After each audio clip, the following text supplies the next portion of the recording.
तो इस सीरीज के शुरुआत में हम एक शहर को देखते हैं जिस शहर के ऊपर ही एक डायमेंशन पोर्टल ओपन हुआ होता है और इस दुनिया के बारे में हमें नरेटर वॉइस के थ्रू पता चलता है कि इस दुनिया में 25 साल पहले कोने कोने में डायमेंशन पोर्टल ओपन होने लगे थे और उन पोर्टल्स के अंदर से आते थे डेंजरस मॉन्स्टर जो कि ह्यूमंस को मारना शुरू कर दिया था उन्होंने। और इसी तरह से ह्यूमंस विलुप्त होने के कगार पे आ गए, लेकिन केवल एक ह्यूमन जो कि हाई क्लास डीमन को हंट करता है। और उसी के बाद हम एक डीमन को देखते हैं जिसका सर एक नाइट ने पकड़ा हुआ होता है। वो नाइट का हमें चेहरा नहीं दिखाया जाता। और उसी के बाद हम एक ओल्ड मैन को देखते हैं जो कि उस नाइट की तरफ बढ़ रहा होता है। उस ओल्ड मैन जैसे उस नाइट को घूर के देखता है, वो नाइट उस ओल्ड मैन की तरफ देखता है, फिर अचानक से अपने घुटनों पे आ गया होता है। और घुटनों में आने के बाद वो नाइट उस डीमन हेड को उस ओल्ड मैन को ऑफर कर रहा होता है। और उसके बाद हमें एक बार का सीन दिखाया जाता है जहाँ पे एक बोतल एक टूटे हुए ग्लास से टनकाते हुए वो ओल्ड मैन पीते हुए आगे की तरफ बढ़ते हुए कहता है, क्या तुम्हें याद है एक रूमर्स यहाँ पे फैल रहा है कि एक क्वेस्ट जो कि बहुत ज्यादा तेजी से वायरल हो रही है। ओल्ड मैन की बातें सुनने के बाद वो डीमन हेड कहता है, आखिरकार तुम किस चीज के बारे में बात कर रहे हो। लेकिन जैसे ही वो उस नाइट की तरफ देखता है, वो नाइट नहीं एक कवच होता है। और इस कवच को देखने के बाद वो डीमन हेड बहुत ज्यादा हैरान होते हुए कहता है, ये तो एक क्वेस्ट है, ये तो एक लेजेंडरी क्वेस्ट है। ये सुनने के बाद वो ओल्ड मैन कहता है, हाँ बिल्कुल, मैनकाइंड के गायब होने के बाद ये क्वेस्ट जारी हो चुकी थी,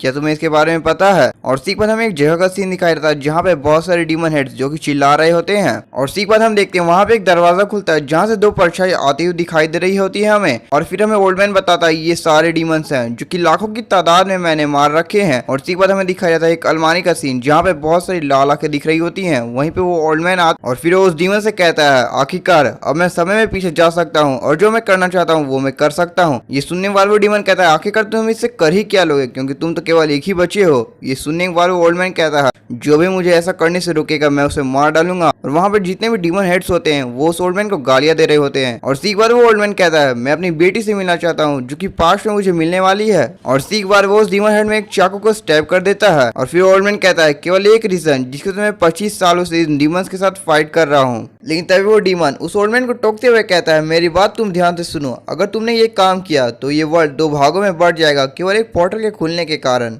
लेकिन वो ओल्ड मैन इस बात का कोई भी रिप्लाई नहीं देता है। और तभी एक स्टेटस विंडो सामने आ जाती है जिसमें बताया जाता है, आपने एक लेजेंडरी क्वेस्ट को फुलफिल किया है, इसलिए आपका रिग्रेशन क्योंकि इसके सारे रिक्वायरमेंट्स को आपने पूरा कर दिया है। और इसी बार हम देखते हैं उस ओल्ड मैन के अंदर से बहुत ज्यादा पर्पल ऑरा निकलने लगता है। और इसी के बाद सारे डीमंस के चेहरे पे एक क्रैक अपेयर होने लगता है। और इसी के बाद वो ओल्ड मैन कहता है, तुम सब क्या ही जानते हो। और सीधा एक और स्टेटस विंडो के थ्रू पता चलता है इन सारे डीमंस की ऑफरिंग जो कि दे दी गई है, इसलिए आपके रिक्वायरमेंट्स पूरे होने के कारण आपका रिग्रेशन अब चालू होने वाला है। लेकिन तभी एक और नोटिफिकेशन के थ्रू पता जाता है, आप एक लौते सर्वाइवर हो जो कि इस अर्थ पे अभी मौजूद हो। और सीधा हम देखते हैं वहाँ पे एक पोर्टल ओपन हो गया होता है। और उस पोर्टल को अपने सामने खुला हुआ देखकर वो ओल्ड मैन बहुत ज्यादा खुश हो जाता है। और फिर वो कहता है, अब से जो भी मेरे सामने आएगा मैं उसे मार डालूंगा। और सीख बार उसके पास एक और नोटिफिकेशन आती है कि आपके नेक्सा को एक्टिवेट किया जा रहा है। और हम देखते हैं बिल्डिंग को चीरते हुए एक लाइट का पिलर जो कि सीधा स्पेस को फाड़ते हुए एक टाइम ट्रैवल होने लगता है। और वो लाइट का पिलर सीधा टाइम और स्पेस को चीरते हुए एक बिल्डिंग में आके गिरता है। और वहीं पर हमें किंगमैन को देखते हैं जो कि बहुत ज्यादा हाफते हुए कहता है, आखिरकार मैं सक्सेस हो ही गया हूँ। और यही वो ओल्ड मैन है और यही हमारी इस चीज का मेन प्रोटैगनिस्ट भी है। और इस बंदे का नाम किम है। किम अपने आप को जब संभाल लेता है तो उससे कुछ याद आता है और वो अचानक से अपने डोर की तरफ भागते हुए एक बंदे का डोर खोलता है। और वो सोमिन सोमिन चिल्ला रहा होता है। और हम देखते हैं वहाँ पे एक लड़की सो रही होती है। और सीक्वल से बैक मेमोरी याद आती है। और हम देखते हैं वहाँ का माहौल एकदम डेडली सा हो रहा होता है क्योंकि वहाँ पे हर तरफ आग और टूटी हुई बिल्डिंग नजर आ रही होती है। और सीक्वल हम किम को देखते हैं जो कि एक बिल्डिंग के कॉर्नर में लटका हुआ होता है। उसके हाथ में उसकी डॉटर होती है जो कि नीचे की तरफ गिरने वाली होती है। वो उसे किसी तरह से थामते हुए कहता है, बेटा तुम चिंता मत करो। और हम देखते हैं सोमिन बहुत ज्यादा डरी हुई होती है। और सीक्वल किम बताता है, उस समय मेरा हाथ टूट गया था,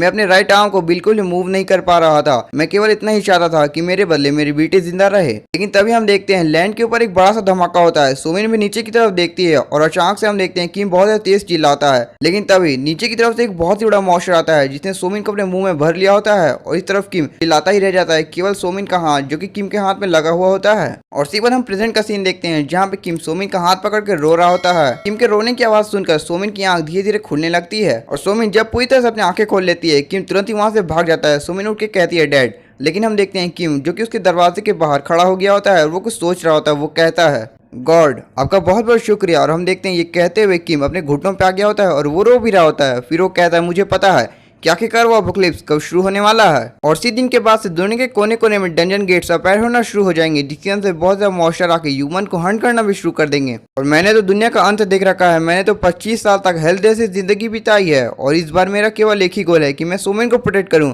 और सीख बार सोमिन की ओर देखते हुए कहता है, चाहे इस बार सोमिन को प्रोटेक्ट करने से मुझे कोई भी रोके, या फिर कोई वो मॉन्स्टर हो या फिर वो एक डेमी गॉड भी क्यों ना हो, मैं उन सबको खत्म कर दूंगा। और इसी बार किम के सामने नोटिफिकेशन आती है, उसमें बताया जाता है आपको मैजिक पावर मिली है। दूसरी में बताया जाता आपको स्पिरिट मैजिक मिली है और तीसरी में आपको एक लेवल 1 की स्पिरिट आइज मिली है। और किम अपने हाथ को देखते हुए कहता है आखिरकार ये क्या चीज है। फिर किम अपने हाथ की ओर देखता है, हम देखते हैं उसके हाथ में बहुत ज्यादा माना फ्लो कर रहा होता है। किम इस चीज को देखने के बाद कहता है क्या मुझे मेरी पावर्स वापस मिल चुकी हैं। और जैसे ही वो अपने स्पिरिट मैजिक को देखता है जो कि नॉइस लेवल का होता है, वो कहता है आखिरकार ये क्या चीज है। लेकिन तभी उसके सामने एक और नोटिफिकेशन आती है कि स्पिरिट आपको देख रही है। लेकिन तभी किम एक पिक्चर की ओर देखते हुए कहता है सोहा क्या ये तुम हो। और फिर हमें सोहा के बारे में पता चलता है जो कि किम की वाइफ है। और तभी हम देखते हैं सोहा की सॉल जो कि किम के पीठ में आके लग गई होती है। किम उसे फील करते हुए कहता है क्या ये तुम ही हो सोहा। फिर किम अपना कोट पहनते हुए कहता है मुझे नहीं पता कि रिग्रेशन के बाद भी मेरी पावर्स मेरे साथ कैसे हैं। जैसे टाइमलाइन में चेंजेस होने के कारण मैं अपनी पावर्स को यूज कर सकता हूँ, लेकिन अभी भी मैं अपने प्राइम में नहीं हूँ। मुझे कैसे भी करके अपने प्राइम में जाना होगा ताकि मैं इस अपोक्लिप्स को हरा सकूं, या फिर सीधी बात हम इस अपोक्लिप्स के ऊपर रूल कर सकूं। और फिर हमें पता चलता है ये अपोक्लिप्स 3 दिन बाद यानी कि 11 अक्टूबर से शुरू होने वाला है। और जिन भी लोगों को इसके बारे में पता है वो 8 प्रॉफिट्स हैं जिन्हें 8 मार्शल स्टार्स ने चुना है। और ये 8 प्रॉफिट्स ही अर्थ के सेवियर होने वाले हैं और इनका ग्रोथ रेट बहुत ज्यादा अमेजिंग होता है। लेकिन ये सारे के सारे नल्ले हैं। लेकिन मेरी पास्ट लाइफ के अंदर ये 8 के 8 मारे गए थे क्योंकि इनकी बेवकूफी इतनी ज्यादा थी कि ये लोग मौसम के सामने टिक नहीं पाए। और इस लाइफ में तो मुझे इनको मारना ही पड़ेगा ताकि मैं ज्यादा से ज्यादा अचीवमेंट और रिवॉर्ड को पा सकूं। और इसके बाद हम एक सर्वे का सीन देखते हैं जहाँ पे किम अंदर की तरफ जाते हुए कहता है आज 8 अक्टूबर 2022 है और 3 दिन के बाद ही गेट्स ओपन होना शुरू हो जाएंगे, तो चलो अपनी मोनोपोली को शुरू किया जाए। और एक बार वो सर्वे के अंदर एंटर कर गया होता है। हम देखते हैं वहाँ पे सारी दुकानें बंद हुई होती हैं, लेकिन वो एक किसी खास दुकान को ढूंढ रहा होता है। हम देखते हैं वहाँ बोर्ड पे कुछ लिखा हुआ होता है और सीधा वो स्टोर के अंदर एंटर कर जाता है। किम अंदर की ओर जाते हुए कहता है कितनी अजीब बात है, अभी भी यहाँ पे कोई है। के सवाल का जवाब एक ओल्ड मैन देता है। वो कहता है यहाँ पे तो आवाज से कोई विजिटर लग रहा है। ये सुनने के बाद किम कहता है हाँ मुझे कुछ खरीदना है। याक्षा, ये नाम सुनते ही अचानक से एक बहुत ही बड़ा हैंड आता है जो कि किम को सीधा पकड़ते हुए दीवार से भिड़ा देता है। और केवल एक ही अटैक के अंदर किम की हाथ बहुत से बुरी हो चुकी होती है। लेकिन तभी किम को कुछ आवाज आती है। किम आगे की ओर देखने लगता है और तभी हम देखते हैं वहाँ पे बहुत ज्यादा स्मोक होता है। वहाँ पे 2 परछाइयां दिख रही होती है हमें। और जैसे ही वहाँ से स्मोक हटता है हम देखते हैं एक मॉन्स्टर जो कि मंकी किंग की तरह लग रहा है और वो किंग को अपने हाथ में उड़ाते हुए कहता है आखिरकार तुम यहाँ पे क्या करने आए हो कमीने।